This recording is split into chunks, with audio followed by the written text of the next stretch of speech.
안녕하십니까.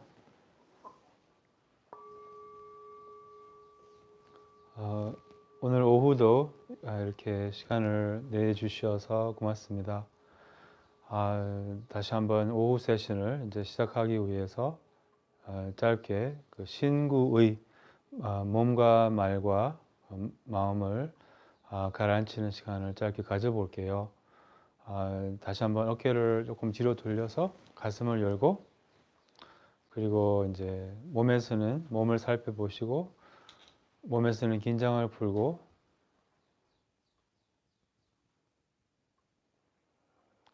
호흡은 자연스럽게, 마음은 편안하게 가지세요.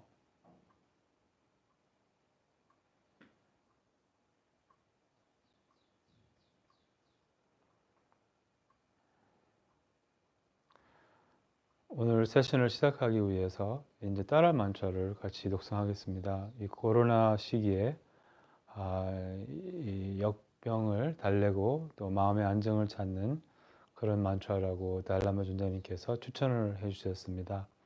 그래서 따라 보살은 관세음 보살의 여성성이라고 생각하시면 됩니다.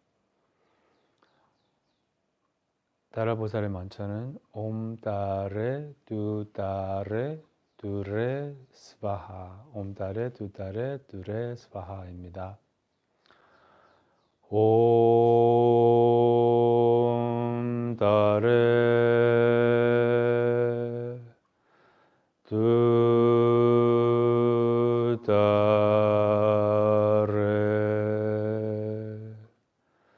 두레 스바하.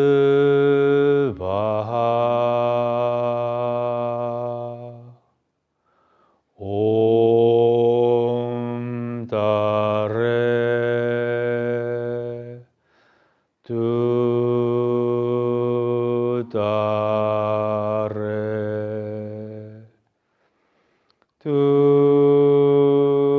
두레 스바하.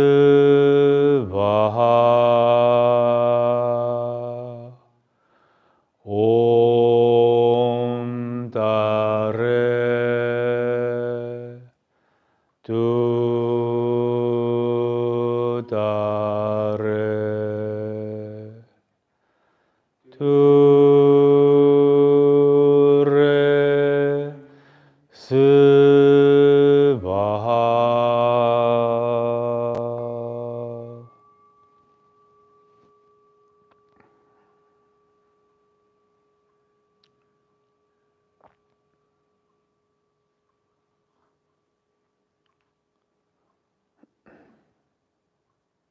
네, 오늘은 보리심에 대해서 이제 토론하고 있죠. 이 보리심 수행이 정말 모든 사람이 이 시대에 필요하고 또 사람을 온화하게 하고 좀 부드럽게 하는 그런 수행입니다. 오전에 그 룽을 들이다가 말았죠.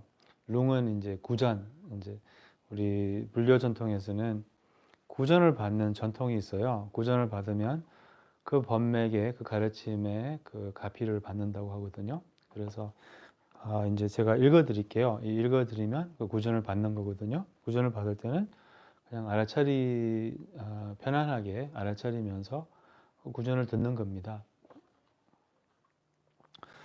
다니 셈첸 담젤라 이신 올불렐락베 돈촉 드루페 삼바이 딱두 제파르 진파르쇼 강루줄탄 드루페세 다니 꾼라 멘타싱 셴라 삼파 탁바이 촉두 제파르 진파르쇼 쫄람군투 랑신 랑귤라 딱징 요몽 깨마닥 다셴 마룽 제페나 센탑 동엔 독바를 쇼 랑싱네 베셈첸니 딕중 드락보 노통세 린첸 텔탄 제파신 녜바를 까웨 제진 쇼 달라셴기 자로기 셰크롤라속 미릭페 경가 랑기 렘바당 결과 셴라 무와르 쇼 강라가 다기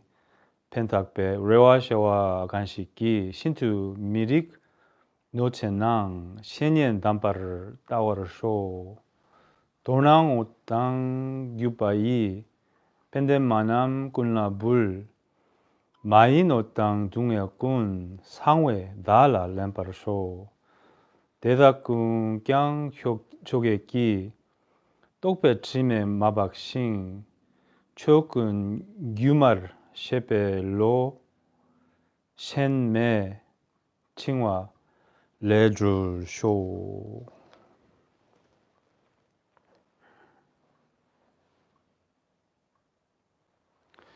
이 구절들이 수많은 달라마 존자님 비롯해서 빠트로 림포체의 이런 위대한 스승들의 마음을 통과했습니다.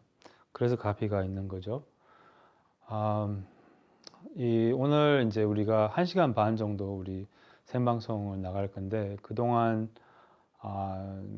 이제 우리가 이 남은 우리가 2구절을 했잖아요. 그럼 8구절 중에 몇 개 남았죠?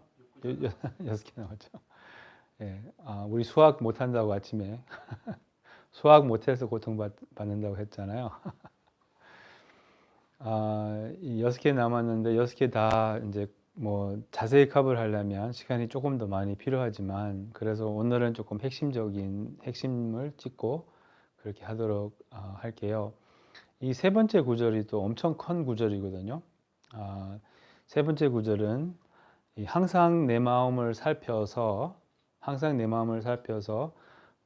번뇌 일어나자마자 남과 나를 해칠까 바로 굳게 대치해. 그러니까 번뇌 일어나는 순간 항상 내 마음을 살피라는 것이 이 가장 중요한 그 뭐랄까 가르침이거든요. 항상 자신의 마음을 살피는 것이. 그래서 항상 자신의 마음을 살펴서 번뇌 일어나는 즉시 번뇌 일어나고 나서 10분 뒤에가 아니라 번뇌 일어나자마자 나와 남에게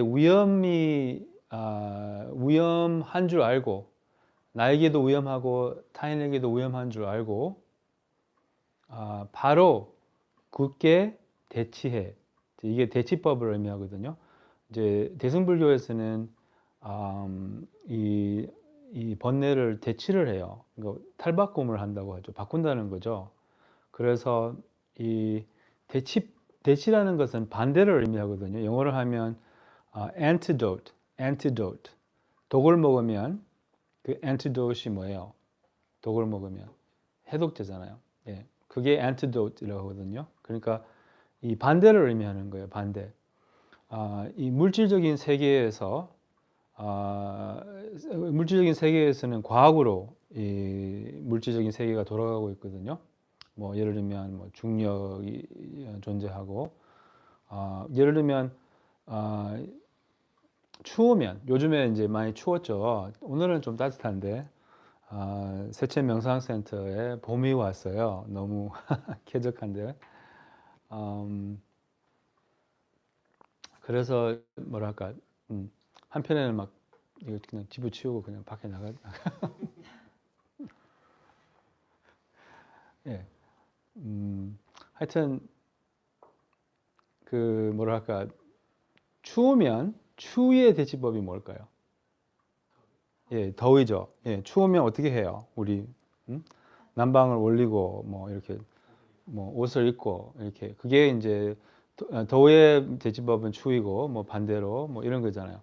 그러니까 마찬가지로 이 비물질적인 마음의 세계에서도 과학적으로 돌아가요. 논리적으로 돌아간다는 거예요. 그러니까 이 마음에서도 똑같은 원리로 그러니까 추위와 더위와 동시에 존재할 수 없거든요. 하나가 하나를 이렇게 밀어내요. 그와 같이 우리의 마음에도 사랑과 미움이 동시에 존재할 수 없어요. 우리 헤어질 때 그 습습 시원하다고 이렇게 말하잖아요. 그 둘 중에 하나거든요. 섭섭하거나 아니면 시원하거나. 근데 습습 시원하다 이렇게 말하면 어떤 의미일까요? 시원하다는 말이거든요. 그냥 미안해서 습습을 넣어주는 거예요. 거기. 습습 시원하네요. 안녕히 가십시오. 시원습습이에요? 미안해요. 아무튼 시원습습. 어쨌든 뭐라 할까, 이 습습과 시원이 같이 있을 수 없다는 거예요. 그러니까 미움과 사랑이 같이 있을 수가 없어요. 미움이 있으면 사랑으로 대치를 하고 뭐 이렇게 대치법이 있어요. 그래서 오늘 그 대치법을 좀 배울 거예요. 이제 이 로종은 마음을 바꾸는 것을 의미하잖아요. 그래서 이 로종 수행에서는, 보리심 수행에서는 모든 것을 이 두 가지로 대치를 해요. 상대적 보리심, 그거는 이타심이라고 해요. 그리고 궁극적 보리심, 그거는 공성이라고 해요. 공성. 그래서 모든 번뇌, 모든 부정적인 마음을 이 두 가지로 대치를 해요. 그래서 이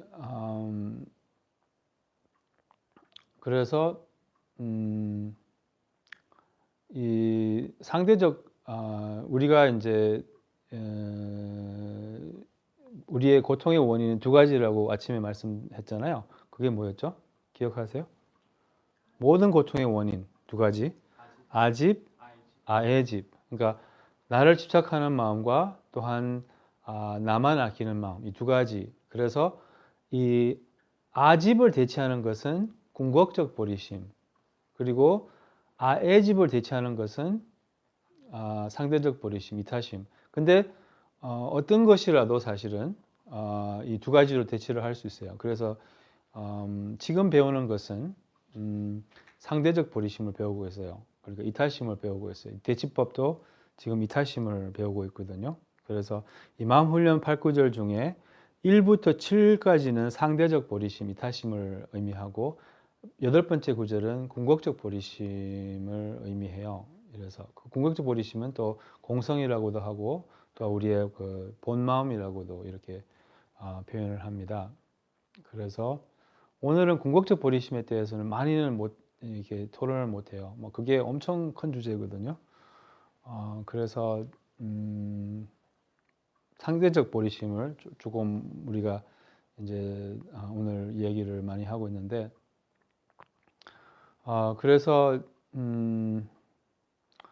번뇌라고 하면 이제 주로 5개를 의미하거든요. 그래서 5개 번뇌에 5개의 그 대치법이 있어요.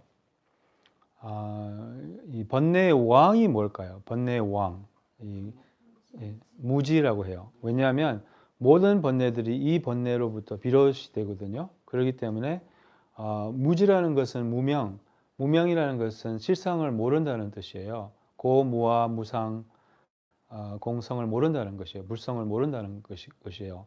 실상을 몰라서 좋고 나쁘고 분별하고, 좋고는 집착, 탐, 그리고 나쁜 것은 이제 진, 이런 식으로. 그 다음에 이제 무지, 집착, 그리고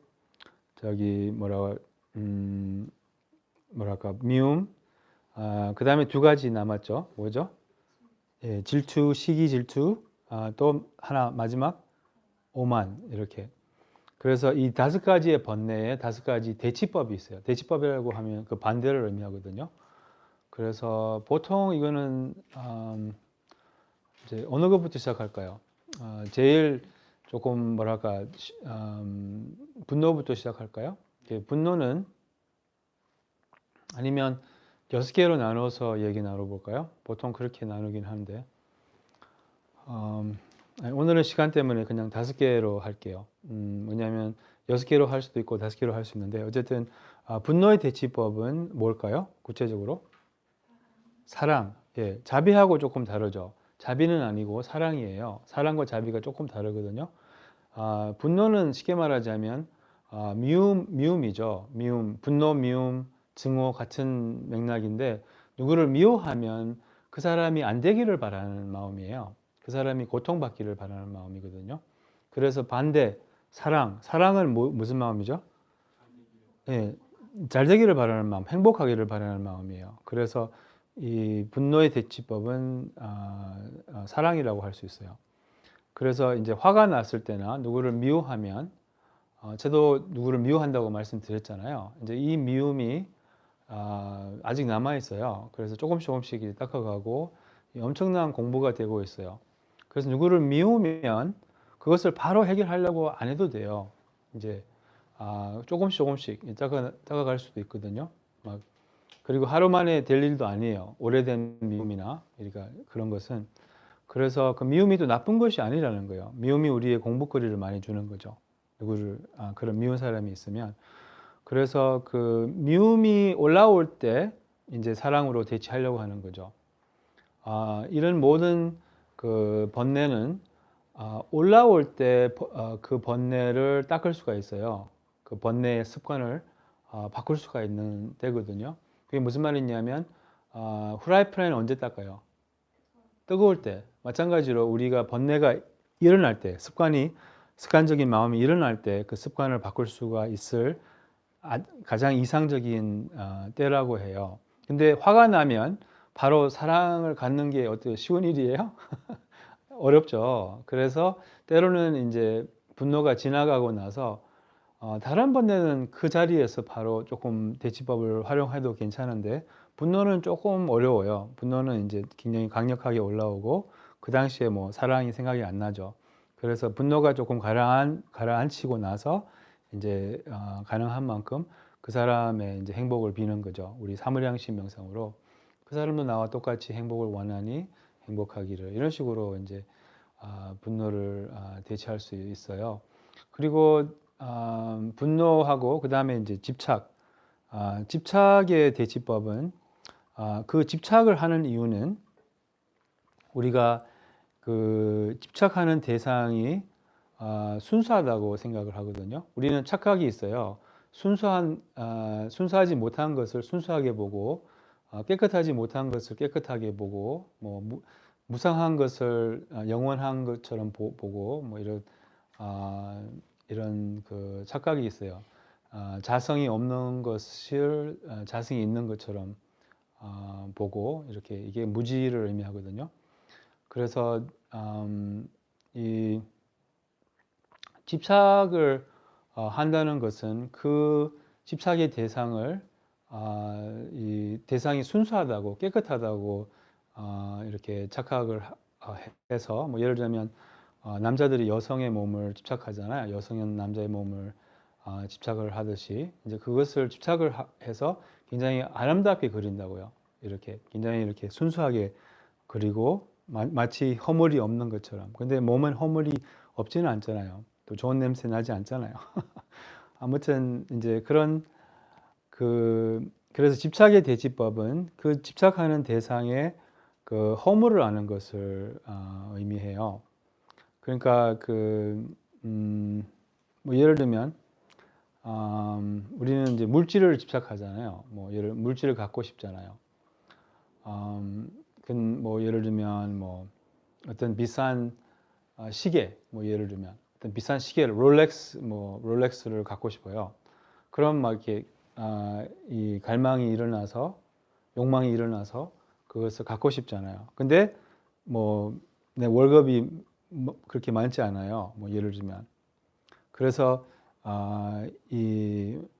옛날에 대학교 때 저는 그 아주 비싼 자가용을 하나 샀어요. 약간 스포츠차 같은 그런.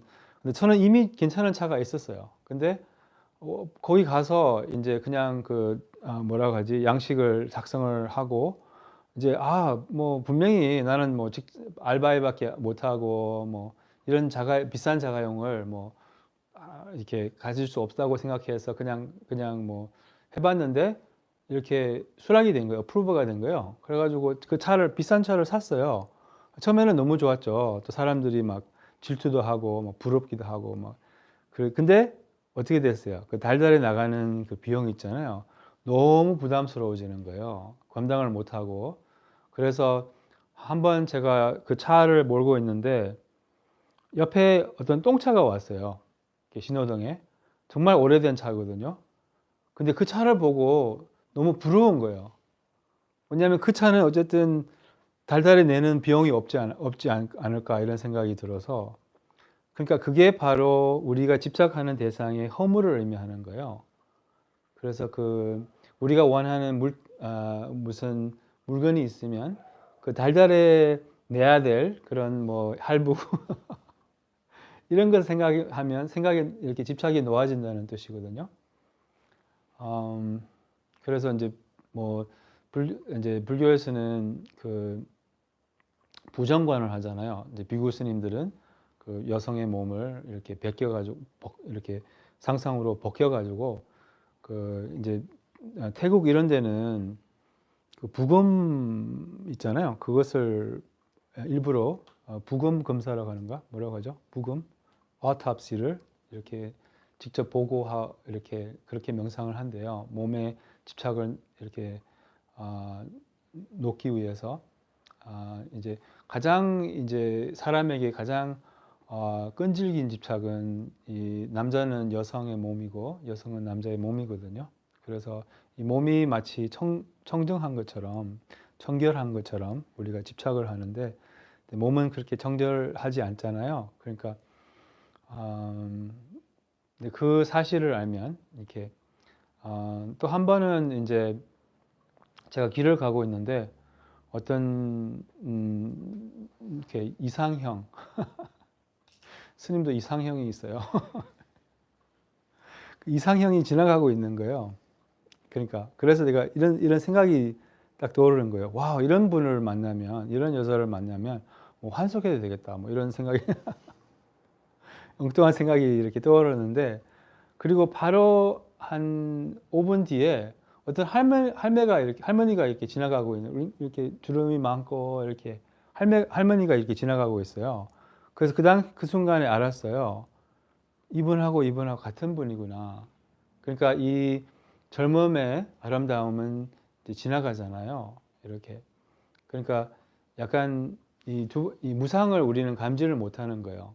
그래서 막 그걸 갖고 싶고 새로운 것이 이렇게 낡아지고 그것을 감지를 못하고 이제 우리가 무상을 감지를 못하고 이제 집착을 하고 그래서 이 집착하는 뭐랄까 대상의 허물을 알거나 그 집착의 허물을 알면 부모님들은 자식을 집착을 하잖아요. 그러니까 자식을 집착함으로써 얼마나 자신과 그 자식들에게 해가 되는 것을 안다면 이 집착이 놓아진다는 것이에요.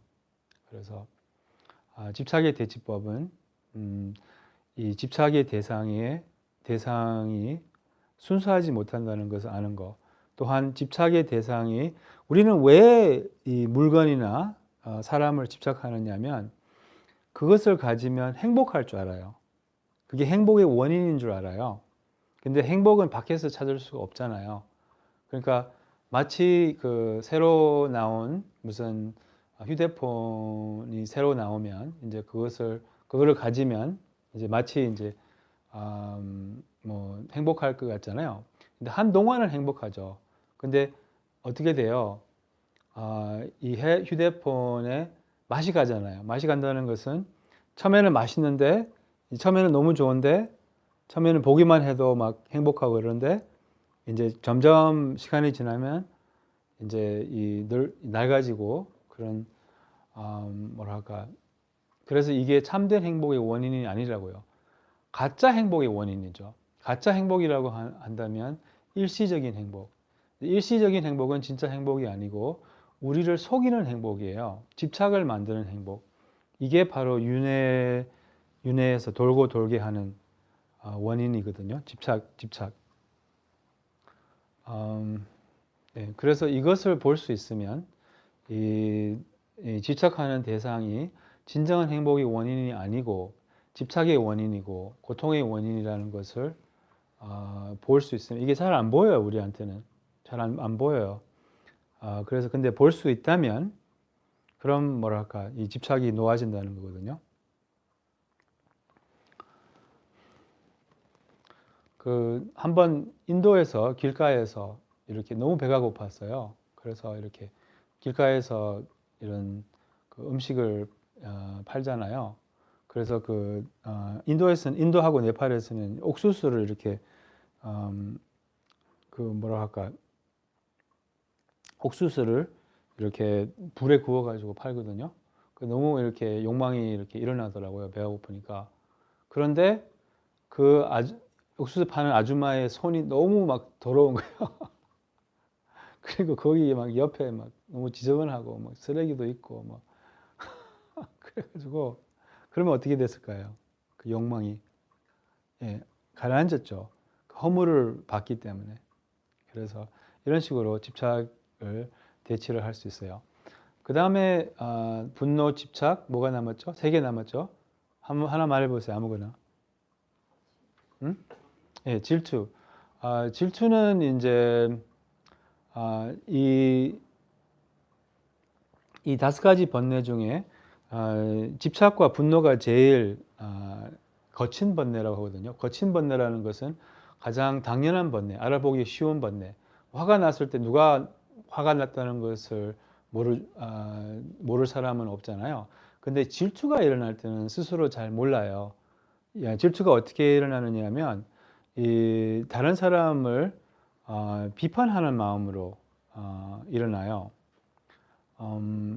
제가 어떤 스님들하고 한국 와서 어떤 스님들하고 얘기를 나누는데 숭산 큰 스님을 비판을 하더라고요. 제가 숭산 스님을 여기 한국 와서 알게 되어서 너무나 이 한국 불교가 자랑스럽고 너무 훌륭하구나. 한국 불교는 전혀 몰랐는데 한국 오기 전에는 이 법어를 읽고 이제 숭산 큰 스님 책은 영어로 많이 번역이 되어서 너무 가르침이 와닿고 또 티베트 불교의 그 본성 수행하고 너무 유사한 거예요. 똑같더라고요. 근데 어떤 사람들이 이 숭산 큰 스님을 비판을 하더라고요. 그 사람은 아니다. 이렇게. 그래서 어떻게 이렇게 훌륭한 분을 뭐, 뭐 얼마나 경지가 높았는지 모르지만 그래도 훌륭하셨잖아요. 그래도 훌륭하셨잖아요. 그리고 수많은 사람들에게 도움이 되고 그 수많은 센터를 열고 수많은 사람들에게 부처님 법을 소개해서 삼고에게 기여를 했고 어쨌든 비판할 사람은 아니라고 생각해요. 그래서 근데 왜 비판을 했을까? 그렇게 생각을 하면 이 질투심 때문에 질투라는 것은 비판하는 그 비판으로 이렇게 나온다는 거예요. 우리나라 그러니까 그 스님들이 아니다. 그 스님 아니 이렇게 말하잖아요. 그러니까 저도 이렇게 SNS에서 이렇게 글을 올리잖아요. 그러면은 이제 뭐랄까 뭐 페이스북에 글을 올리면 한 100명 이렇게 좋아요 이렇게 나오거든요. 그럼 제가 100만 좋아요 이렇게 보고 너무 좋아합니다. 근데 이제 또 다른 이렇게 스님들의 글이 이렇게 올라와요. 이제 조금 유명하신 스님들의 글을 이렇게 올라와요. 그러면은 이제 7,500명 좋아요. 그러면은 이제 약간 뭐랄까 제가 글을 읽어봐요. 뭐가 그렇게 좋은지 한번 읽어보거든요. 읽어보고 제가 뭐라고 생각하는지 아세요? 잘 모르겠네. 아니면 이거 좀 약한데? 근데 왜 그렇게 이렇게 뭐랄까 왜 그렇게 생각을 할까요? 제가 질투심 때문에. 질투심이 뭔지 아세요? 다른 사람의 공덕을 인정을 하지 못하는 거예요. 다른 사람의 좋은 점을 인정하지 못하고 그것으로 인하여 안 좋은 마음을 갖는 거예요. 쉽게 말하자면 다른 사람의 행복에 불행한 것이 질투심이에요. 그것보다 더 안 좋은 마음이 있겠어요? 그래서 제가 왜 그렇게 알려주신 스님의 글을 보고 아니다 이렇게 하는 이유는 그 사람의 공덕을 인정을 못하기 때문에.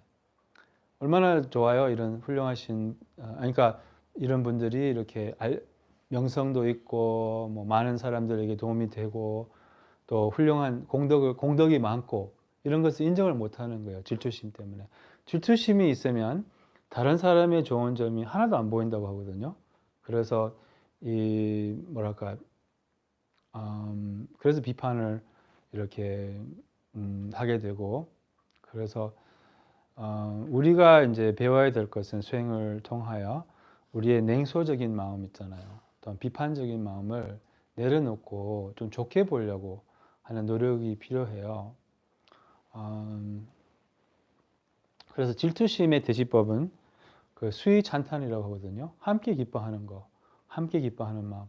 이 수위찬탄 수행이 너무나 하기도 쉽고, 또 저도 많이 해봤거든요. 질투심이 많다 보니까 저는 개인적으로 우리나라가 약간 아수라계와 이렇게 비슷하다고 생각해요. 아수라계는 천국이거든요. 천당이에요. 천당에 속해요. 천당은 이렇게 천신계, 그 다음에 아수라계 이렇게 두 가지로 나누거든요. 근데 천당이지만 이렇게 행복하지 못한 이유는 질투심 때문에. 그래서 맨날 그 천신들을 질투해서 싸우려고 하거든요. 싸움을 걸고. 그래서 우리나라의 대표적인 번뇌가 질투심인 것 같아요. 경쟁심, 질투심, 비교하는 마음. 이게 불행 제일 원인이라고 생각해요. 비교하지 않으면, 경쟁하지 않으면 그럼 만족하고 행복해요.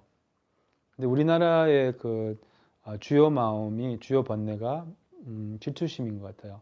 우리나라뿐만 아니라 좀 이제 다른 나라 비판하면 안 되죠. 그러니까 동양 나라들이 이제 질투심이 많다고 어떤 티베트 큰 스님이 이렇게 말씀을 하셨어요. 그래서 아무튼 이 질투심의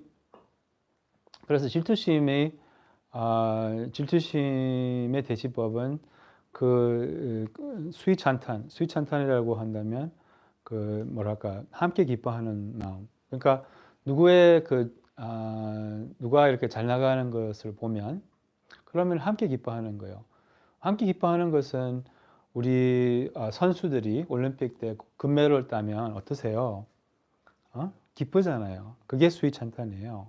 공덕을 함께 하잖아요. 그러니까 그분의 기쁨을 함께 하는 거, 그분의 공덕을 기뻐하는 거, 그게 이제 수위찬탄이거든요.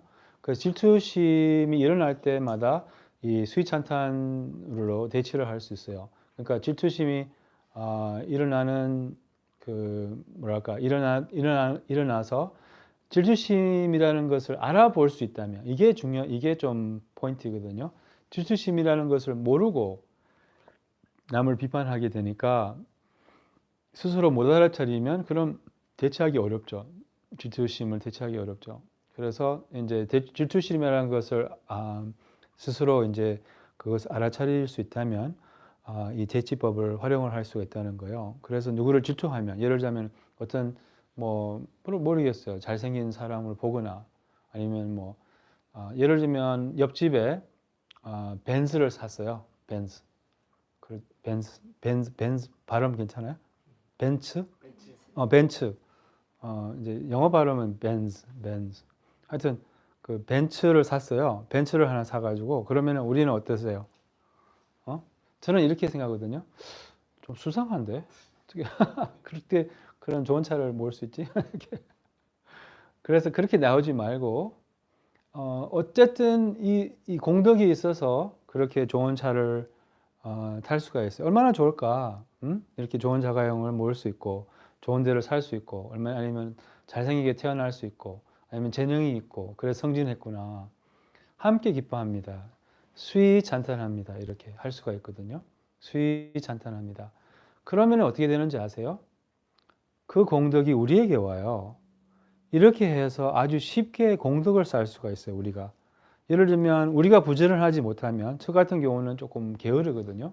그래서 조금 건면한 사람이나 부지런한 사람을 보면 그 사람의 그 건면한 면을 이렇게 수위찬탄을 하면 부지런한 면을 수위찬탄을 하면 그럼 그 공덕이 우리에게 온다고요. 예를 들면 그 벤츠를 몰고 다니는 사람을 수위찬탄하면 그럼 돈이 우리에게 옵니까? 그건 아니에요. 그냥 그 사람의 공덕을 수위찬탄하거든요. 수위찬탄 수행은 또 두 단계로 하는 거예요. 첫 번째 단계는 그 사람의 공덕을 함께 기뻐하고 두 번째는 더 공덕이 많아지기를 예를 들면 거기 SNS에서 어떤 스님의 글을 보고 이제 질투심이 나잖아요, 제가. 그러면은 질투심 알아차리고 이제 얼마나 좋을까 이렇게 훌륭한 아니 저 인기도 많고 뭐랄까 사랑을 많이 받고 또한 이 공덕이 많구나 수위찬탄합니다. 그리고 공덕이 더 많아지기를 이렇게 두 단계로 하거든요. 수위찬탄 수행은 질투심의 대치법으로도 활용할 수 있고 또 언제 수위찬탄 수행을 할 수 있냐면 잘 나가는 사람을 볼 때마다 행복한 사람을 볼 때마다 이제 공원에 나가면 사람들이 조금 행복하잖아요. 또 봄이 되면 특히 뭐랄까 이 그 어디지 벚꽃을 구경하러 나가면 사람들이 많이 행복하더라고요. 봄이 되면 그러면 그 사람들의 기쁨을 함께 하는 거예요. 수위찬탄합니다. 더 행복해지기를, 더 공덕이 많아지기를. 그러니까 남의 행복이 우리의 행복의 원인이 되면 그런 행복할 수 있는 이 계기와 원인이 더 많아지는 거죠. 그래서 그러면 우리가 훨씬 더 행복해요. 사람이 행복할 사람이 볼 때마다 뭐랄까 예를 들면 페이스북에 아니면 이렇게 요즘 인스타 많이 하죠. 젊은 사람들은 인스타 할 때 사람들이 이렇게 사진을 많이 올리잖아요. 스쿠버 다이빙 갔구나 이런 거 있잖아요. 괌 갔네. 그럼 보통 어떤 마음이 일어나요? 우울해지죠. 이 페이스북을 통하여 우울해지는 사람, 우울증 걸린 사람 많대요. 왜냐하면 좋은 것만 올리잖아요. 잘생긴 남자하고 갔네. 하여튼 그래서 그럴 때 이제 알아차리고 이제 함께 기뻐하는 거예요. 어쨌든 이 어두운 세상에 누가 작은 행복을 찾았으면 그러면 함께 기뻐할 만하죠.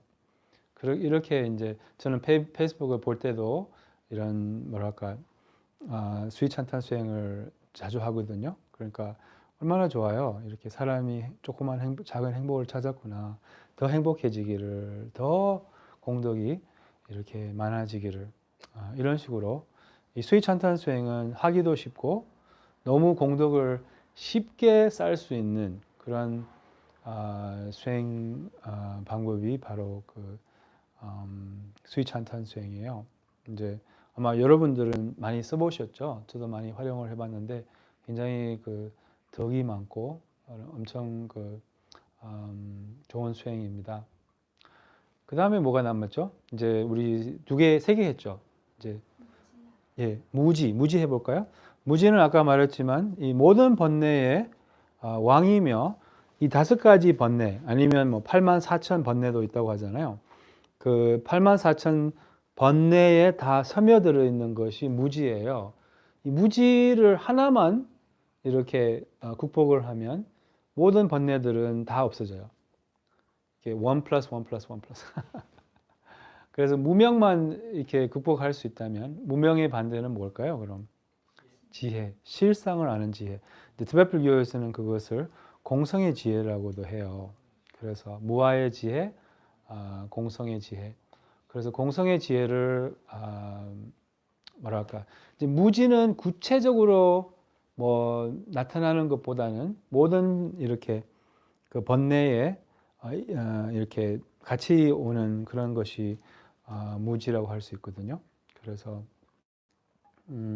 무지가 이렇게 일어난다는 것은 약간 이렇게 좀 둔한 마음 이렇게도 일어날 수가 있어요.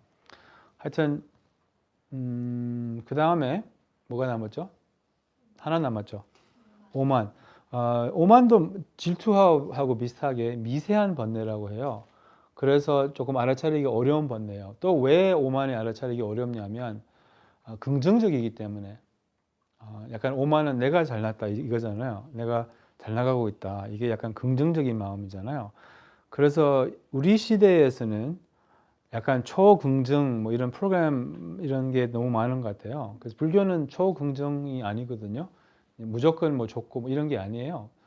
불교는 좋고 나쁜 것을 초월하는 것이 불교예요. 그래서 이 뭐랄까 오만은 비교적이거든요. 비교적이에요. 약간 남보다 낫다 이거예요. 이게 오만이거든요. 남보다 낫다. 그래서 오만의 대치법은 구체적으로는 평등심이에요. 평등심. 평등심이라는 것은 나와 남들은 같다는 거예요. 같은 가능성이 있다는 거예요. 다 무한한 가능성이 있거든요. 그래서 이 평등심이 자비의 시작이거든요. 나와 남들이 똑같구나. 나도 행복하고 싶고 남들도 또 행복하고 싶구나. 이런 마음에서 이제 진정한 자비가 비롯됩니다. 그래서 평등심의 또 다른 표현은 오늘 아침에도 말했지만 존경심이에요. 왜 존경심이 평등심하고 비슷하느냐면 이 모든 사람은 이 신성한 본성이 있잖아요. 근데 그 본성을 존경을 하는 거예요. 그래서 인정을 하는 거죠. 그래서 이게 뭐 상대적으로는 일반적으로는 이 오만의 대치법은 뭐 이렇게 겸손한 마음, 존경하는 마음, 또한 뭐 절하는 것도 이제 오만을 없애주는 수행이거든요. 그래서 어쨌든 이 모든 사람의 가능성을, 이 무한한 가능성을 인정을 하는 것이 바로 오만의 대치법이에요. 나도 잘하고 있지만 다른 사람들도 잘할 수 있다는 거예요. 질투심은 저분을 잘하고 있지만 나도 잘할 수 있다는 거거든요. 그래서 이 오만의 대치법은 어쨌든 남을 인정하는 것이에요. 남을 이렇게 섬긴다고 이렇게 선불교에서는 이렇게도 표현하더라고요. 성철 큰 스님이 이것을 강조를 하셨어요. 중생을 섬기라. 네. 그래서 이 뭐랄까, 모든 사람의 그 존엄을 이렇게 보호를 하고 이렇게 인간답게 대하는 것을 의미하는 거죠. 그래서 이제 5가지 다 했죠. 5가지 번뇌를 다 했어요. 그래서 이 세 번째 구절은 너무 뭐 얘기하려면 굉장히 오래 얘기할 수도 있는데 아까도 말했지만 이게 알아차림에 대한 구절이거든요. 그러니까 항상 내 마음을 살펴서 알아차림을 의미하는 거잖아요. 번뇌 일어나자마자 나와 남에게 위험한 줄 알고 이제 바로 굳게 대치해. 바로라는 말은 이 번뇌라는 것은 일어나는 즉시에 내려놓는 것이 제일 쉬워요. 근데 번뇌를 그냥 두면 이렇게 또한 이렇게 생각이 이어가면 점점 감당하기 어려워져요. 습관이 돼버리면 대치법으로 해결하기 어려워요. 그래서 습관이 된 번뇌는 조금 어려워요. 대치법으로 해결하기가. 그렇지만 습관이 되지 않고 예를 들면 이거예요. 약간 불씨가 이렇게 생겼어요. 그러면은 이렇게 한번 밟으면 그 불씨를 끌 수 있잖아요. 생긴 무렵에. 근데 그 불씨를 그냥 두면 어떻게 돼요? 큰 불이 될 수 있고 여기 뭐랄까 금방 이렇게 이 집을 다 태워버릴 수 있잖아요. 그래서 이 물질적인 세계에서도 공덕은 그러니까 짓는 것은 어려워요. 이렇게 집을 짓는 것은 굉장히 시간이 많이 걸리고 근데 집을 태워버리는 것은 금방이 될 수가 있듯이 공덕도 그와 같아요. 공덕을 만들고 공덕을 짓는 것은 공덕을 쌓는 것은 개가 짖네요. 공덕을 쌓는 것은 굉장히 굉장히 어려워요. 네. 하지만 이 공덕을 파괴하는 것은 금방 할 수 있어요. 그래서 정말 마음을 너무나 조심스럽게 받들어야 되거든요. 명상에 깊어질수록, 수행이 깊어질수록 이 얼마나 하는 모든 말과 행동과 이 생각이 얼마나 중요한지 굉장히 이렇게 더 조심스럽게 말과 행동을 하게 돼요. 얼마나 이 업의 그 결과가 업이 얼마나 중요한지 그거 알게 되거든요. 그래서 큰 스승들 보면 우리 연사 스님 보면 정말 너무나 조심스럽게 신중히 정말 모든 것을 하세요. 그래서 이 깨우침이 깊을수록 인과에 대한 그런 그 존중이 커진다고 하거든요. 인과를 더 세밀하게 받든다고 표현을 해요.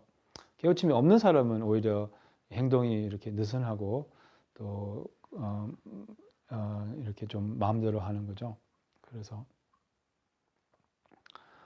그래서 이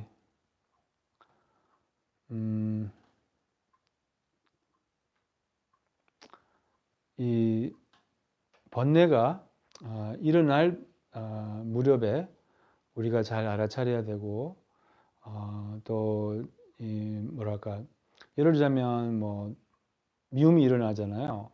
그럴 때 조금 스스로에게 알려줘야 돼요. 위험이 일어났네. 이렇게 위험하구나. 그럼 정신을 좀 차려야 돼요. 우리는 그냥 위험이 일어났네. 뭐 이렇게 좀 게으르잖아요. 게을리하면 안 된다는 거죠.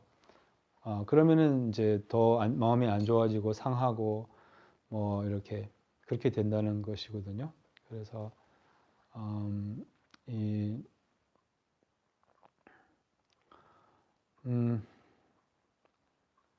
네, 그래서 이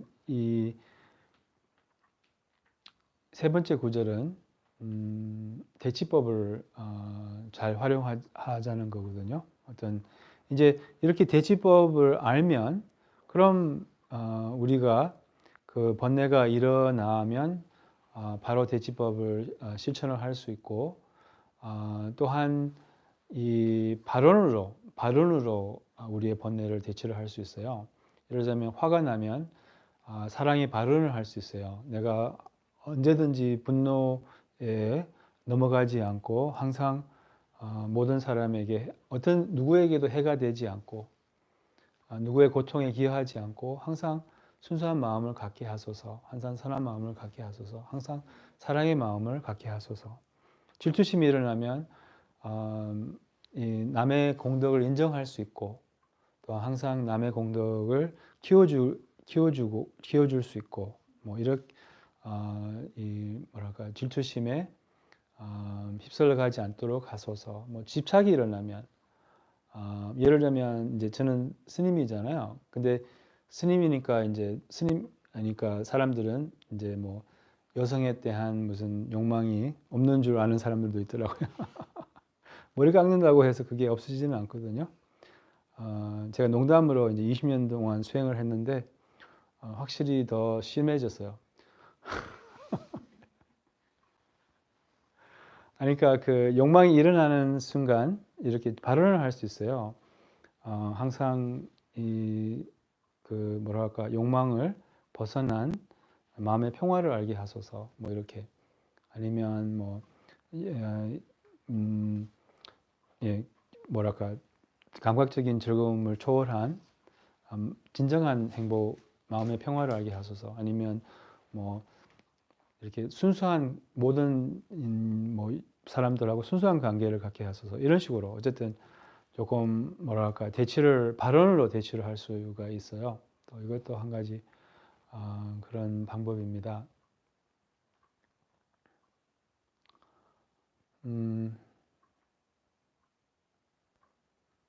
이제 네 번째로 갈까요?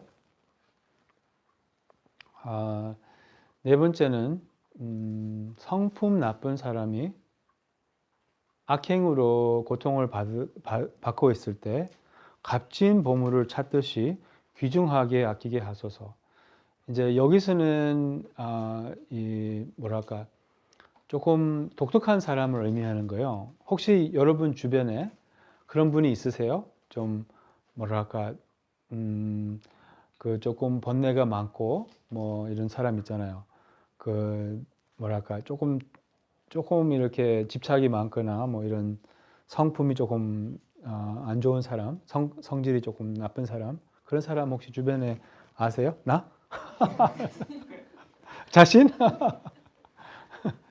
아니 뭐 우리 여기 계시는 분들은 조금 그런 사람이 아닌 것 같아요. 아니 약간 독특한 사람 있잖아요. 조금 뭐랄까 모든 사람들이 그런 사람을 왕따를 시키고 이런 사람 있잖아요. 뭐랄까 좀 이 서양의 어떤 스승이 계시는데 그 스승이 프랑스의 스승이었는데 이 수행 공동체를 이렇게 운영하고 계셨어요. 이게 세첸처럼. 거기 사는 사람들도 있는데 그 중에 진짜 이 성질이 나쁜 사람이 있었어요. 모든 사람이 이 사람을 안 좋아했어요. 이 사람이 이렇게 오면 어떻게 했을까요? 막 피하고 또 이 사람에 대해서 얘기할 때는 어떤 얘기를 했을까요? 험담하고 안 좋은 얘기만 하고 그래서 막 항상 이 사람 때문에 사람들이 힘들어했고 막 골치 아팠고 그랬거든요. 근데 이 사람이 어느 날 너무 막 화를 잘 내는 사람이었거든요. 근데 화를 딱 내버리면서 가버렸어요. 그래서 그 공동체 사람들이 어땠을까요? 너무 행복했어요. 그 사람 갔다? 막 이래가지고 막 너무 기뻐했거든요. 그래서 근데 스승이 그것을 알고 나서 차를 타고 그 사람을 쫓아가서 데리고 왔어요, 다시. 그 공동체 사람들이 너무나 막 실망하고. 그래서 그 시자한테 사람들이 스승한테 물어보라고 왜 그 사람을 데려왔냐고 다시. 그래서 그 시자가 스승님, 사람들이 그 사람을 너무 안 좋아했는데 왜 그 사람을 또 다시 데리고 왔어요? 이렇게 여쭤봤대요. 그래서 그 스승이 뭐라고 하시냐면 이거는 비밀인데 내가 그 사람에게 여기 있으라고 월급 주고 있다. 그러니까 이게 부딪힘이 좋은 거라는 거예요. 수행에는. 그러니까 우리의 마음을 올라오게 하는 사람이 필요한 거예요. 수행에. 그래서 우리가 수행자라면 이런 사람이 우리 주변에 있으면 거부하지 말라는 거예요. 그렇다고 해서 이런 사람하고 베프되라는 건 아니에요. 맨날 밥 먹고 약간 성품이 안 좋은 사람하고 같이 어울리면 우리도 안 좋아지거든요, 사실은. 그래서 누구하고 친구를 하려면 우리보다 더 좋은 사람하고 친구를 하는 것이 좋아요. 그럼 우리가 좋아지죠. 근데 그 사람이 우리 주변에 있으면 좀 반기라는 거예요. 조금 뭐랄까 신경을 쓰라는 거죠. 우리가 습관적으로는 그 사람을 외면하고 또 그 사람이 오면 막 멀리 하려고 하고 그렇게 하잖아요. 그 습관을 알아차리고 내려놓고 왜냐하면 이런 말이 있거든요. 사랑이 가장 필요한 사랑하기 가장 어려운 사람이 사랑이 가장 필요하다고 해요. 그래서 이런 사람이 우리의 사랑이 가장 필요하다는 거죠. 그래서 좀 마음을 내라는 뜻입니다. 마음을 내서 뭐랄까 좀 따뜻한 말 한마디 이게 큰 영향을 주거든요. 그래서 그리고 값진 보물 찾듯이 보물이 왜 보물이 되는 거예요? 예를 들면 다이아몬드가 왜 귀한 거예요? 흔하지 않아서? 흔하지 않아서 그렇죠. 희귀성 때문에 만약에 밖에 나가면 다 다이아몬드예요. 그럼 다이아몬드의 가치가 어떻게 될까요? 다이아몬드밖에 없어. 산이 가득 차 있어요. 그 다이아몬드가 어떤 가치가 있을까요? 가치가 없죠. 그러니까 다이아몬드가 귀한 이유는 많이 없기 때문에.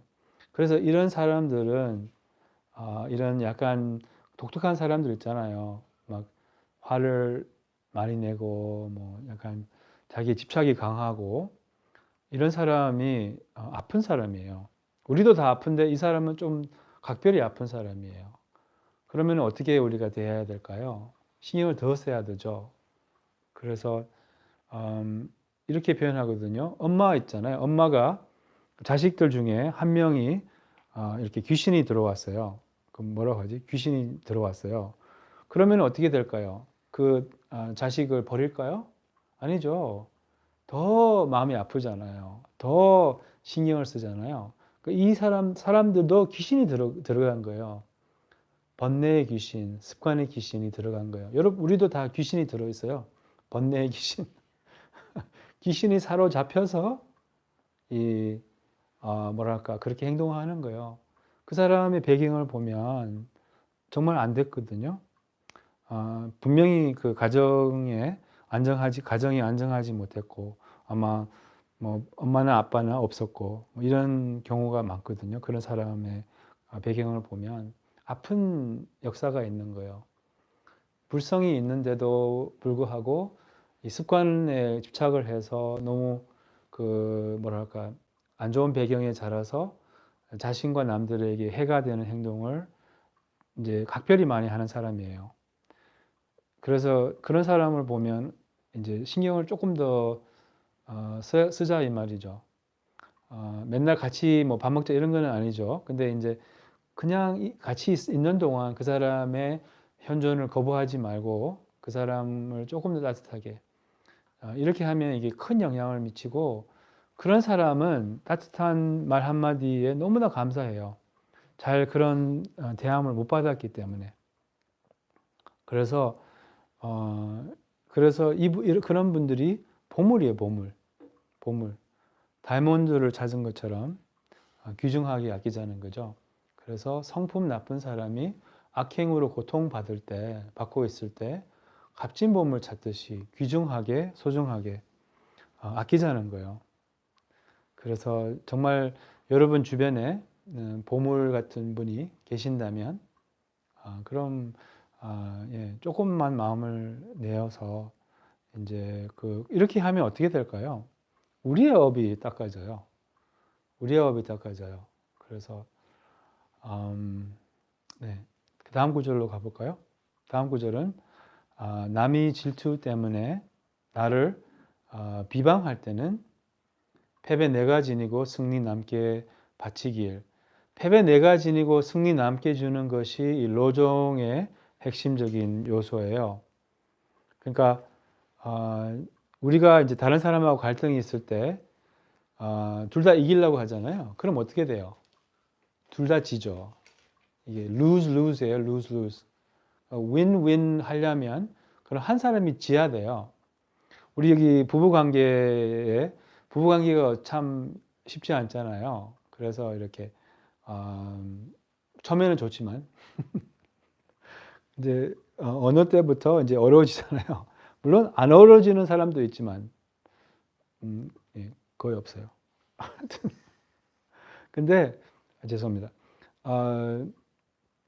근데 이제 어쨌든 모든 부부 관계가 쉽지 않죠, 사실은. 모든 인간관계가 쉽지 않아요. 같이 사는 게 쉽지 않아요. 부모하고 같이 살든 배우자하고 같이 살든 자식들과 관계, 이게 보통 일이 아니거든요. 보통 수행이 아니에요, 이게. 근데 어쨌든 그런 관계에서 내가 이기고 저기도 이기려고 하는 거예요. 왜냐하면 왜 이게 안 되는지 아세요? 부부 관계가?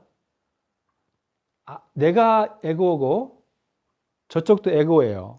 에고하고 같이 살면 잘 될 일이 없는 거예요.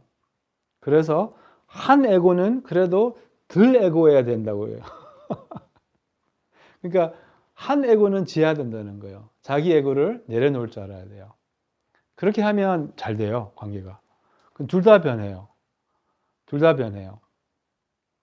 그래서 한 사람은 지어야 된다는 거예요. 두 사람 질 필요 없어요. 딱 한 사람만 지면 되거든요, 관계에서. 그리고 지고 몇 번 지어야 돼요? 84,000번을 지어야 돼요. 지고 또 지어야 돼요. 그러니까 무슨 말이냐면 이게 끝없이 지어야 돼요. 진다는 것은 뭔 말일까요? 진다는 것은 당신이 맞고 나는 틀렸어, 이거예요? 그건 아니에요. 진다는 것은 우리의 일어나는 마음을 일어나는 아집을 내려놓는다는 것을 의미해요. 이게 바로 인욕바람밀수행을 의미하거든요. 인욕바람밀수행. 인욕바람밀수행은 참는 게 아니에요. 참으면 터지죠. 참으면 화병 나죠. 참는 게 아니라 내려놓는 것을 의미해요. 내려놓는 것은 뭐를 의미하느냐 하면 통과를 의미하는 거예요. 통과. 일어나는 마음, 이제 우리 일어나고 오고 가게끔 허용하는 거예요. 이게 인욕 발음이 수행이거든요. 인욕 발음이 수행은 약간 택시 운전사하고 비유할 수 있어요. 이게 명상이기도 하고, 택시 운전사가 손님이 오면 막아요? 막지 않죠. 어서 오세요. 환영합니다. 갈 때는 잡아요? 잡지 않죠. 안녕히 가십시오. 마찬가지예요. 아집이 올라오면 어서 오세요. 막지 않아요. 아집이 가면 잡지 않아요. 오고 가게끔. 그러니까 뭐 예를 들면 어떤 갈등이 있잖아요. 그 유명한 얘기가 있는데 이거는 이제 아잔 브람 스님께서 말씀해 주신 유명한 얘기인데 그 신혼 부부가 공원에서 산책을 가고 있어요. 그래서 그 공원에 이런 소리가 들리는 거예요. 꽥꽥꽥꽥 소리가 들리는 거예요. 그래서 신부가 뭐라고 했냐면 이 공원에 닭이 있네, 닭. 그래가지고 신랑이 그 무슨 닭이야? 이게 저기 이제 오리지 오리. 그래가지고 또 걸어가고 있어요. 그래가지고 이제 걸어가고 있다가 또 꽥꽥꽥꽥 소리가 들리는 거예요. 그래서 신부가 또 말하는 거예요. 이 공원에 닭이 있다, 닭. 그래가지고 이제 신랑이 그때 막, 무슨 짜증을 내면서, 그게 오리라니까. 무슨 닭과 오리 그 구분할 줄 몰라? 진짜 무슨 시골에서 뭐야. 이렇게 약간 짜증을 부렸어요. 그래가지고 이제 그, 뭐라고 하지? 신부가 상처를 받았어요. 그래가지고 막 분위기가 완전 안 좋아 죽었어요. 그래가지고 신랑이 뭐 진짜 뭐지 그 여성의 마음이 이제 뭐랄까 죽었죠. 그래가지고 이제 같이 가고 있는데 어떻게 해야 되지 막 그래가지고 또 가고 있는데 또 꽥꽥꽥 소리가 들리는 거예요. 그때 신랑이 뭐라고 했냐면 여기 공원에 닭이 있네. 그러니까 그 순간 그 신랑이 졌어요. 근데 지는 것이 이긴 거죠. 그러니까 이게 무슨 말이냐면 그 닭이 뭐 이게 닭인지 뭐 그 오리인지 그게 중요해요? 전혀 안 중요해요. 근데 우리는 사람들하고 갈등이 있을 때 자기 입장을 집착을 해서 완전 정신이 나가버려요. 그러면은 뭐 끝까지 막 이게 닭이야 뭐 이렇게 그래가지고 우리는 이제 끝까지 자기 주장을 집착을 해서 막 계속 갈등을 키우고 이게 지혜가 없는 거예요. 그래가지고 어떻게 하는지 아세요? 금색을 하죠. 이거 봐봐, 닭 소리.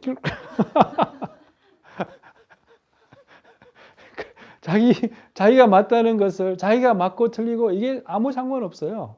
뭐가 상관 있어요? 뭐가 중요해요 그 당시에? 관계 또한 상대방의 마음 이게 중요하잖아요. 이게 중요한 거예요. 그래서 그 신랑이 닭이야 그 말에 지혜와 자비가 다 들어있는 거예요.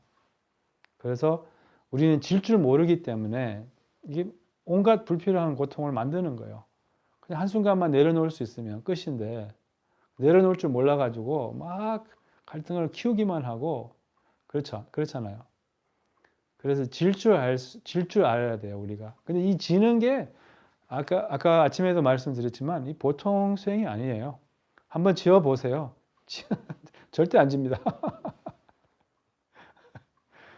그래서 이게 지는 게 참된 승리라는 말이죠. 이게 뭐랄까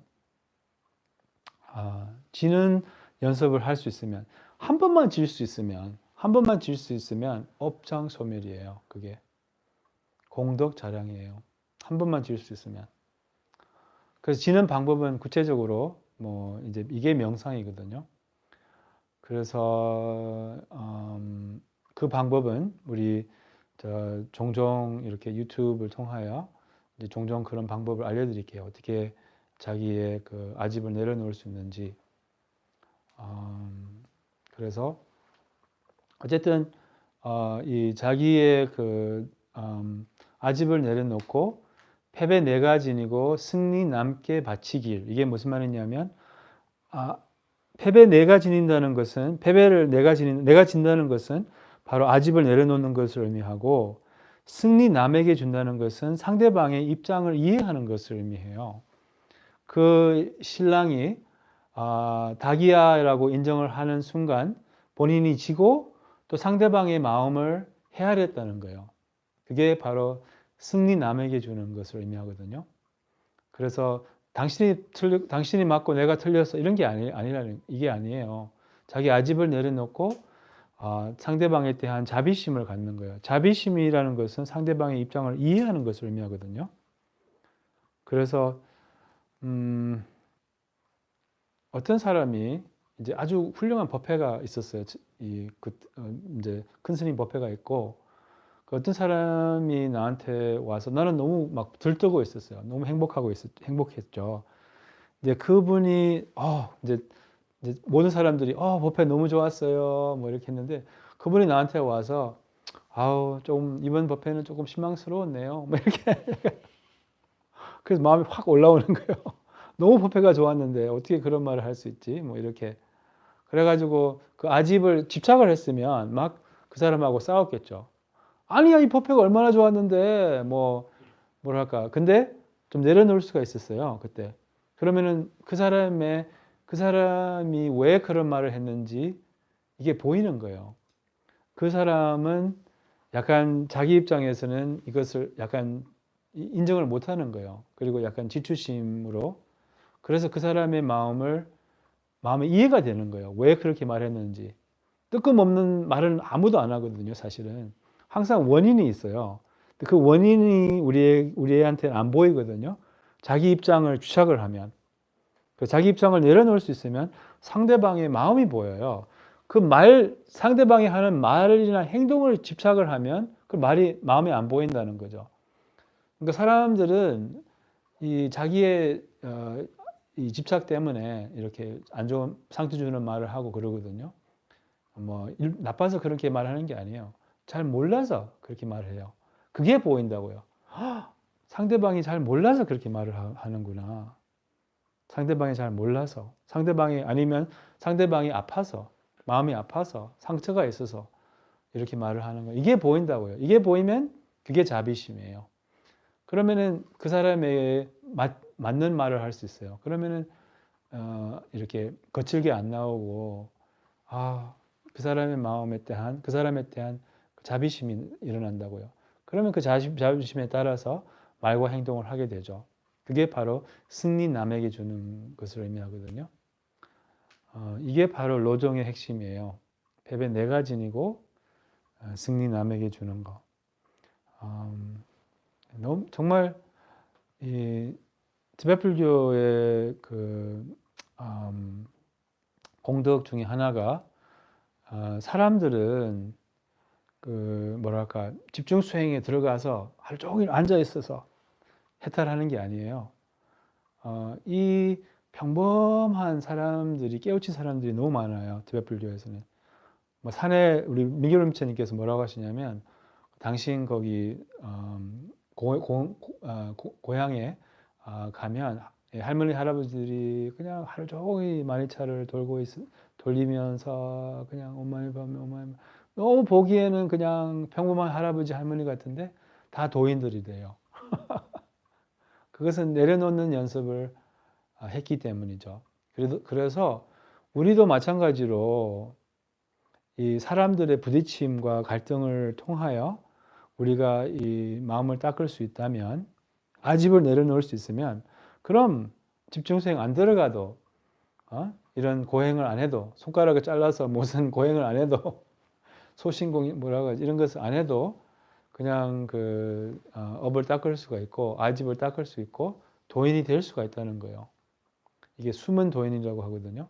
그래서 이런 숨은 도인들이 굉장히 많아요. 티베트불교에서는. 어떤 사람은 이 사원의 요리사였어요. 근데 그 사람이 죽고 나서 막 무지개 펼치고 막 해탈했다는 그런 징후들이 많이 이렇게 나타나고 그런 경우가 많대요. 그래서 이 수행은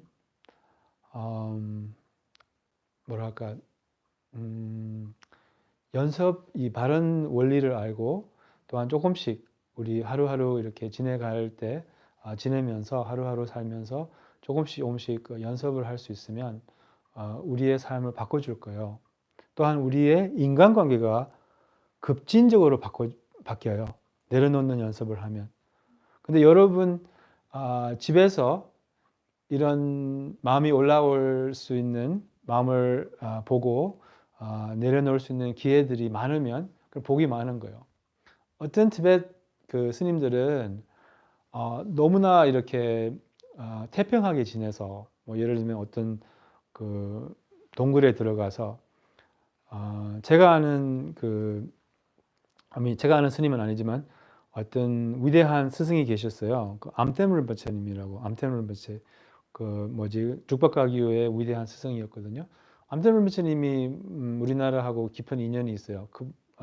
왜냐하면 우리나라 스님들과 수행자들이 그 암테물바체님의 제자인 분들이 많아요. 아무튼간에 그 암테물바체님이라는 분이 계셨는데 그분의 스승이 캄트룰린포체님이었어요. 8대 캄트룰린포체님. 지금 캄트룰린포체님 아니었고 그전 캄트룰린포체님이었는데 근데 이제 암ten 그 똑된 암ten께서 동굴에서 홀로 수행을 하고 있었는데 진전이 없었던 거예요. 그래서 캄트룰린포체님이 그것을 알고 소임을 주셨대요. 그래서 그 소임을 통하여 이제 깨달음을 얻으신 거예요. 왜냐하면 소임을 맡으면 어떻게 돼요? 사람들하고 같이 이렇게 일을 해야 되고 사람들하고 같이 일을 하게 되면 어떻게 돼요? 번뇌가 일어나잖아요. 그 번뇌를 일어나서 알아차림으로써 이제 깨달았다고 하거든요. 저도 이렇게 홀로 태평하게 여기서 지내면 내가 무슨 번뇌가 없는 것 같아요. 완전 나는 번뇌가 없네. 내가 뭐 깨달았나? 약간 착하게 올 수 있어요. 그렇게 착하게 오고 나서 어떻게 하는지 이제 성지순례를 꾸려가요. 뭐 예를 들면 그래서 사람들하고 같이 이렇게 단체로 어디 가요. 그러면 어떻게 돼요? 공부가 멀었구나. 아직 멀었구나. 아직 너무 번뇌가 많구나. 알게 되는 거예요.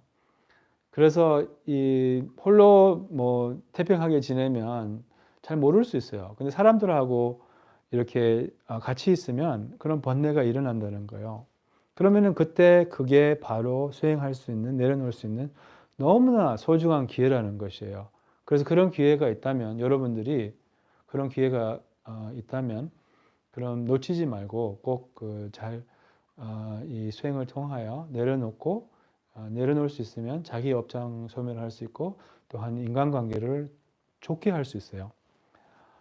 아이고 말이 많네요. 제가 벌써 시간이 다 돼가는데 이제 몇 번 남았죠? 이제 6.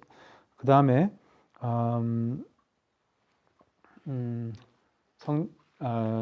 뭐가 보자. 아니 남의 질투 때문에 내가 많이 도와준 이가 나를 해줘도 선지식으로 모시고. 그러니까 내가 많이 도와준 사람이 희망 기대 갖고서 내가 많이 도와준 사람이 나를 해쳐도 선지식으로 모시길. 이것은 바로 왜 이런 사람이 있잖아요. 처음에는 굉장히 친하게 지내다가 이제 막 굉장히 큰 원수가 돼버린 이게 가족일 수도 있고 주로 가족인 경우가 많죠. 자매인 경우 주로 또 돈 때문에 이런 갈등들이 많이 생기기도 하고 그러는데 그런 경우에도 이제 특히 뭐 배우자도 그렇죠. 배우자도 우리 세체 명상 센터 오시는 분들은 배우자 때문에 오시는 분들이 많다고 하더라고요. 그래서 약간 배우자를 뭐 스승이라고 하고 아니면 자식을 또 스승이라고도 하고 이제 그것은 이제 가까운 사람이 공부를 많이 시켜주기 때문이에요. 그래서 내가 너무나 많이 도와주고 내가 정말 사랑을 베풀고 아끼고 뭐랄까 물질적으로도 도와주고 선물도 많이 주고 그런 사람이 이제 어떻게 돼요? 배신을 해요. 자식들은 부모를 배신하는 것은 약간 정상이에요. 뭐 예를 들면 은혜를 모르고 그래서 약간 그런 관계에서도 이제 우리의 버리심을 잃지 말자는 거예요. 그래서 왜 그러냐? 공부를 시켜주잖아요. 이게 뭐랄까 배우자가 없으면 여러분 이 자리에 안 계세요. 예를 들면 자식이 없으면 마음 공부 안 하고 계세요. 이 멀쩡한 일요일에 여러분 뭐 하고 계세요? 왜 그런지 아세요? 자식 때문이죠. 아니면 부모 때문이죠. 아니면 뭐 배우자 때문이죠. 그분들이 선지식이라는 거예요. 선지식. 스승이라는 거죠. 그래서 이 그분들이 복이 은혜가 있다는 거죠. 그래서 그분들한테도 이제 용서를 배워야 된다는 거예요. 어떻게 하면 용서를 배울 수 있겠어요? 어떻게 하면 자비심을 배울 수 있겠어요? 이런 분들이 안 계셨으면. 그래서 이런 분들도 은혜가 있고 이런 분들을 통하여 이제 우리는 수행을 찾게 되고 수행이 굉장히 매력적이거든요. 막 그 마음이 아파서 누구 때문에 그럼 막 108배가 땡기지 않아요? 뭐 예를 들면 그러니까 이분들 덕분에 이제 우리가 수행을 찾고 하게 되고 또한 마음의 변화까지 보게 된다는 거예요. 그래서 이분들에 대한 분노와 증오심을 내려놓을 수 있고 또한 용서를 할 수 있으면 저도 사실은 이런 수행을 통하여 마음의 변화를 많이 봤어요. 특별한 수행보다는 뭐 좌선보다는 그래서 한동안 이런 일이 이제 스태프들하고 뭐 또 주변 사람들하고 많이 부딪힘이 있고 그래가지고 저는 제 이름을 용서 스님이라고 바꾸고 싶었어요. 그래서 아무튼 근데 정말 어렵지만 할 수는 있어요.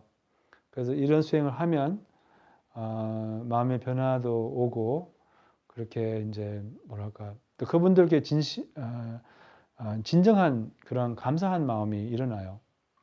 정말. 그래서 이제 다음 구절. 다음 구절은 직접 간접적으로 모든 중생에게 행복을 바치고 모든 고통을 내가 이제 은밀하게 받기를. 이것은 이제 이것이 또 그 노정 수행의 핵심이에요. 이것은 이제 통렌 수행이거든요. 통렌 수행. 이제 아까 보리신 수행은 두 가지로 이렇게 했잖아요. 다셴 얌빠 이게 티벳 말인데 다셴 얌빠 나와 남이 같다는 거예요. 다셴 죄와 나와 나를 바꾸는 거예요. 그래서 이게 보리심 수행이라고 했잖아요. 그, 다른 사람과 자신을 이렇게 뭐랄까 바꾸는 거 이게 바로 그 통렌 수행을 의미하거든요. 무슨 말이냐면 자신의 입장과 남의 입장을 바꾸는 것을 의미하는 거예요. 무슨 말이냐면 통렌 수행은 뭐 예를 들면 통렌 수행은 이제 주고받기 수행이에요. 다르게 말하자면 주고받기 수행. 주고받기 수행 이 통렌 수행만 설명해도 굉장히 그 뭐라고 하지 이렇게 광범위한 그러한 주제라서 근데 이제 짧게 핵심만 여기 설명을 드린다면 통은 준다는 말이고 렌은 받는다는 말이에요. 그 통렌 수행은 주고받기 수행이에요. 그래서 예를 들면 내가 아파요. 내가 병이 있어요. 그럼 뭐 괴롭잖아요. 아니면 요즘에 사람들이 굉장히 불안해 하잖아요. 마음이 불안하고 두렵잖아요. 또 고통스럽잖아요. 근데 나만 고통스럽고 불안하고 그럴까요? 그렇지는 않잖아요. 지금 이 순간 이 불안하고 두려워하는 사람들이 얼마나 많을까요? 그래서 약간 이 뭐랄까 자기가 괴로우면 다른 사람의 괴로움을 더 쉽게 이해할 수 있거든요. 그래서 이 자기가 고통스러우면 그 자비심을 갖는 것이 어렵지 않아요. 그래서 이렇게 뭐 예를 들자면 뭐 어렸을 적에 상처 뭐랄까 이렇게 좀 상처가 많은 사람들이 뭐 상담을 하고 그런 거잖아요. 그러니까 이 통렌 수행은 자기가 고통이 있을 때 그 고통에서 자비심을 찾는 것이에요. 그 고통을 자비심으로 탈바꿈하는 거예요. 아니면 번뇌를 탈바꿈하는 거예요. 나만 괴로운가? 나만 불안 때문에 어려운가? 이 불안해하는 사람들이 얼마나 많을까? 나도 이 불안을 원하지 않잖아요. 그럼 다른 사람들도 이 불안을 원하지 않겠다. 그러니까 이 불안해하는 사람들, 두려움 때문에 힘들어하는 사람들도 나도 이 불안에서 벗어나기를. 그러면 어떻게 될까요? 그럼 자비심이 일어나는 거예요. 그러면은 이 우리가 있는 불안은 어떻게 될까요? 가라앉아요. 불안과 자비심이 동시에 있을 수 없거든요. 그래서 약간 이거는 연금술이에요. 연금술. 연금술이라고 하면 금속을 금으로 만드는 거잖아요. 그러니까 우리의 번뇌를 자비심으로 만드는 수행이에요. 그래서 이 통련 수행은 약간 하늘공원 있잖아요. 하늘공원 서울에서 그 쓰레기로 만든 공원이잖아요. 우리의 번뇌는 쓰레기라고 할 수 있잖아요. 그 쓰레기로 인하여 이 아름다운 공원을 만들듯이 우리의 번뇌를 가지고 자비심을 만드는 거예요. 그래서 이것이 바로 노정 수행, 보리심 수행의 핵심이에요. 상대적 보리심의 핵심이에요. 그래서 어떤 번뇌가 있어도 이 노정으로 탈바꿈을 할 수가 있는 거예요. 아니, 그러니까 그 통련으로, 죄송합니다. 그러니까 뭐 예를 들면 어떤 번뇌 한번 말해 보세요. 번뇌나 어려움, 뭐 어떤 거나 아무거나 말해 보세요. 분노, 뭐 내가 화가 났을 때 너무 답답하잖아요. 답답하고 막 원망이 일어날 수도 있고, 그럴 때 잠깐 알아차릴 수 있으면, 이제 이게 중요한 거예요. 우리는 번뇌가 일어날 때 알아차림을 갖는 것을 잊어버려요. 사실은 잊어버리는 것이 우리의 유일한 죄라고 하거든요. 망각이 우리의 유일한 죄예요. 그래서 그때 기억할 수 있으면, 이 수행을 기억할 수 있으면 그럼 이 수행을 할 수가 있게 되는 거예요. 그래서 이게 정말 너무나 유용한 수행이라서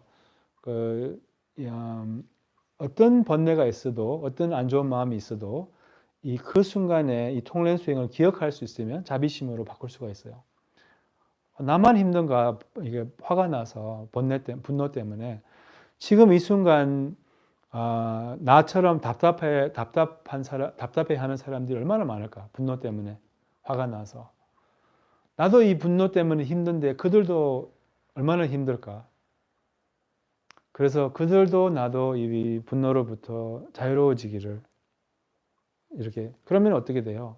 자비심이 돼버린 거예요, 벌써. 통련 수행은 한 단계 더 가거든요. 그 분노가 나한테 오기를, 내가 이 분노를 경험함으로써 그들의 분노를, 모든 중생의 분노를 대표할 수 있기를, 그들의 분노로부터 자유로워지기를.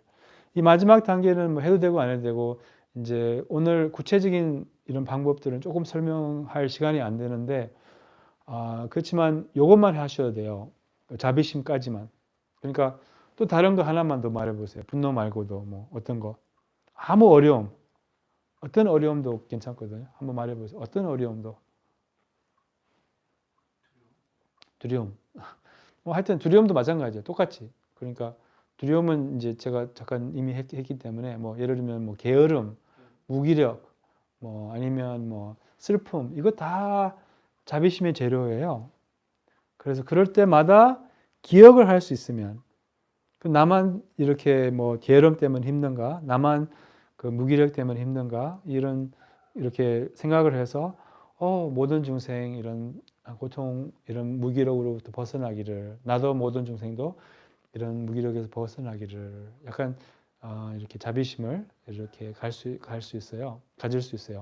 그래서 이 보리심 수행에서는 모든 것을 이 통련으로 대체하라고 해요. 모든 번뇌를. 그래서 이제 이게 상대적 보리심이거든요. 마지막 구절은 이제 궁극적 보리심. 궁극적 보리심은 뭐라고 하지? 세속 팔풍에 물 안 들고 어떻게 시작하죠? 예, 세속 팔풍에 물 안 들고 모든 현상이 환영인 줄 알고 집착 안 하여 모든 중생 해탈하게 하소서. 이게 이제 세속 팔풍이라고 하면 이 세속적인 관심사를 의미하는 거예요. 이 관심사 때문에 우리가 힘들거든요. 이 관심사라고 하면 8가지가 있어요.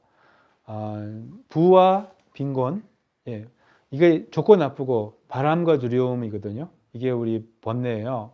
하나는 갈망하고 좋은 것은 욕망하고 갈망하고 안 좋은 것은 거부하고 두려워하고 부와 빈곤,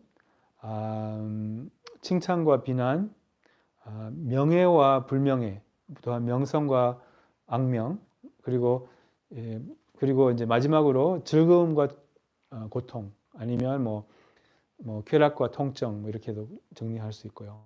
그래서 이 8가지가 우리의 삶을 지배를 하고 우리의 이 본성 마음의 평화를 경험을 못하게 하는 거예요. 이게 항상 우리의 관심사예요.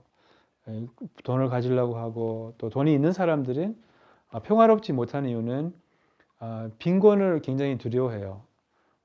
특히 돈에 대한 집착이 강할수록 이 빈곤에 대한 두려움이 강하거든요. 또 유명한 사람들도 마찬가지예요.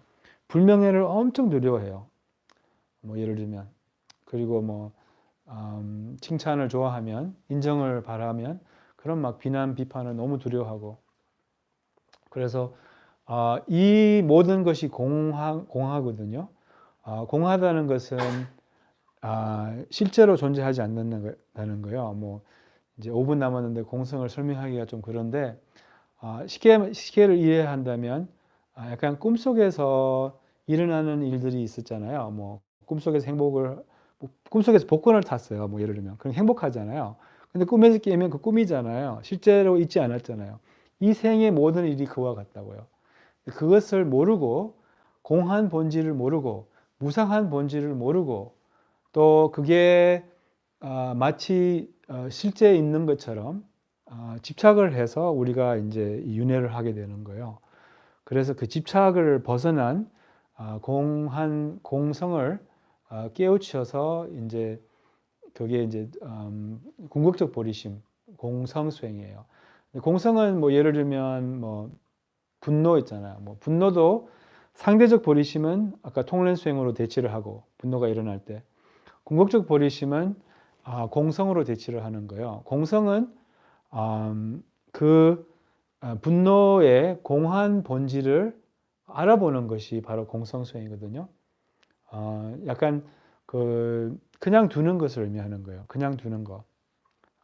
이 분노를 알아차리면 분노가 어떻게 돼요? 가라앉아요. 모든 고통은 지나가거든요. 지나갈 줄 알고 그 무상을 허용할 줄 알아야 된다는 거예요. 이 수행은 개인적으로 저도 굉장히 좋아하는 수행인데요. 그냥 어떤 번뇌가 있어도 그 번뇌에 깨어 있으면, 번뇌를 이렇게 보통 번뇌가 일어나면 그 번뇌에 이렇게 푹 빠지거나 아니면 그 번뇌를 없애려고 하거든요. 밀당이에요. 하나는 이렇게 밀어내고 싫어하고, 슬픔이 있으면 슬픔을 싫어하잖아요. 아니면 슬픔에 푹 빠져요. 그러니까 이 2가지 중에 하나거든요. 그렇게 하지 않고 슬픔을 있는 그대로 알아차리는 거예요. 알아차림이 있으면 그 슬픔을 객관적으로 보게 되거든요. 알아차림이 있으면 어떻게 돼요? 슬픔이 지나간다는 거예요. 무상을 알면 공성을 알게 되는 거예요. 무상이 공성의 관문이라고 할 수 있어요. 뭐 무상과 공성이 같은 거예요. 근데 이제 약간 공성의 상대적인 표현이 무상이라고 할 수 있어요. 그래서 이 지나가는 것을 우리는 모르고 영원할 줄 알고 집착을 하고, 이렇게 해서 이제 그래서 공성 수행은 그 무상함을 허용하는 것이라고 할 수 있어요. 그래서 사실은 이제 공성은 처음부터 알아차리기 어려워요. 근데 이제 명상의 힘이 길러지면 그 공성을 조금 더 많이 터득을 하게 돼요. 무상도 그렇고. 그러면 이렇게 이 우리의 수행은 고, 무아, 무상, 공성, 불성을 터득하는 것이거든요. 체득하는 것이에요. 우리 것으로 만드는 것이죠. 근데 명상의 힘이 깊어질수록 점점 이게 우리 그 몸에 배이게 돼요. 우리의 존재에 배이게 된다고요. 그러면 알아요. 이렇게 분노가 일어나면 분노에 당황하지 않아요. 지나갈 줄 알고 분노가 자체적으로 자체적인 내재에 존재함이 없다는 것을 알아요. 그게 공성을 의미하거든요. 그러면 당황하지 않고 허용할 수 있죠. 처음부터는 공성을 알아차리기 어렵지만 그래도 이렇게 연습은 할 수 있어요. 알아차리는 연습을.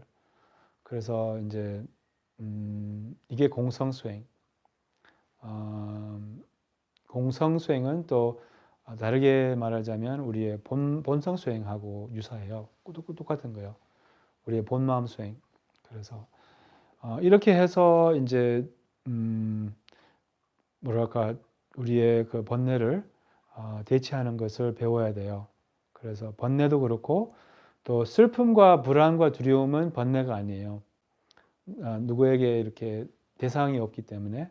근데 그래도 좋은 마음은 아니죠. 그래서 이런 식으로 이런 번뇌나 부정적인 모든 마음을 상대적 보리심, 또한 궁극적 보리심. 상대적 보리심은 통렌, 궁극적 보리심은 공성으로 이렇게 대치하는 것을 배울 수 있으면, 공성은 뭐 그냥 알아차리는 것이에요. 또 다르게 말하자면. 그런데 공성이 잘 안 되면 그럼 상대적 보리심으로 이제 그렇게 대치를 하는 것이 중요해요. 그래서 어떤 번뇌가 있어도 저도 여러분들께도 권하고 싶어요. 통렌으로 한번 탈바꿈을 해보세요. 욕망이 일어나면 이 욕망 때문에 힘들어하는 사람이 얼마나 많을까. 그들도 나도 욕망에서 벗어나기를 이렇게 발언할 수 있죠. 기도할 수 있죠. 그래서 특히 요즘에 이제 이 시기가 우리가 저는 진짜 생전 이런 시기를 경험하지 못한 것 같아요. 살아 보면서 물론 어르신들은 뭐 이것보다 더 어려운 경험을 많이 하셨겠지만 저는 미국에서 자라서 좀 세상의 그 위기나 뭐 이런 것을 잘 경험을 못하고 이제 자랐는데 지금 시대에 이 사람들이 점점 이렇게 불안해하고, 그래서 중요한 것은 바른 정보가 중요한 것 같아요. 바른 정보를 알면 그게 이제 두려움으로부터 벗어나게 해주거든요. 두려움의 원인은 무지예요. 잘 몰라서. 그래서 잘 알면 두려움이 가라앉고, 또한 이 명상의 힘이 가장 필요한 시기라고 생각해요. 그래서 좌선을 더 많이 할수록 우리에게 더 많이 도움이 되고, 또 근데 그렇다고 해서 막 지금부터 막 매일 뭐 3시간 자선 그렇게 하지 말고요. 적당히 우리가 이제 이런 어려움이 왔다고 해서 뭐 이렇게 습관이 바뀌지는 바로 바뀌지는 건 아니더라고요. 그래서 막 성찰을 할 수 있는 만큼 하고 너무 막 부담 가지지 말고 이 중도를 잘 지키도록 이렇게 중도라는 것은 이제 너무 극단적으로 막 삶을 바꾸려고 하거나 아니면 너무 이렇게 매이지 말고, 또 한편에는 너무 이렇게 금방지게나 무책임하게도 행동하지 않고. 네, 이제 끝나기 위해서 우리 짧게 그 자비 수행을 하고 이제 해양을 하겠습니다. 이제 한번 독성을 하면 따라해 주시겠어요? 모든 중생 고통과 고통 원인에서 벗어나기를.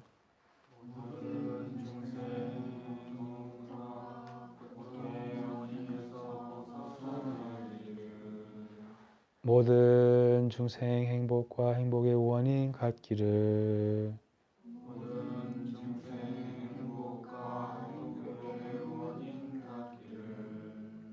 모든 중생 내면에 변치 않는 기쁨 되찾기를.